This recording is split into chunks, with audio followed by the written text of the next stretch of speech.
దేవుడు నిన్ను ప్రేమిస్తే మాత్రం అక్కడ ఉండనీయడండి, బయటికి తగిలేస్తాడు.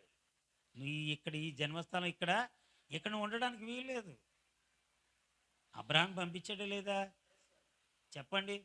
అబ్రహాంకి ఏమైనా లోటు ఉందా? అబ్రహాం కుటుంబానికి ఏమైనా లోటు ఉందా? ఏమీ లేదు కదా.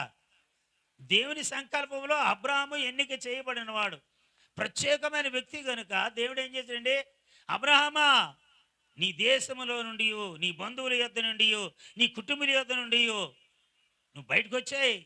అక్కడ ఉండడానికి వీల్లేదు. నీకున్న ఆస్తిపాస్తులు బట్టి నువ్వు అక్కడ స్టాండర్డ్ అవడానికి వీల్లేదు. నువ్వు బయటికి రా. చెప్పాడా లేదా? వచ్చాడా లేదా? హల్లెలూయా. ఆయన రాకుండా ఉండుంటే మాత్రం ఆ కొంత ప్లేసే తనకు హక్కు అయ్యేది.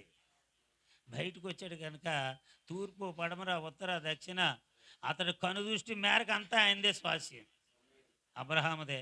ఆయన ఇష్టం ఎలాగైనా వెళ్ళొచ్చు, ఏ రకమైనటువంటి విధంగానైనా సరే భూమిని స్వాధీనపరచుకోవచ్చు.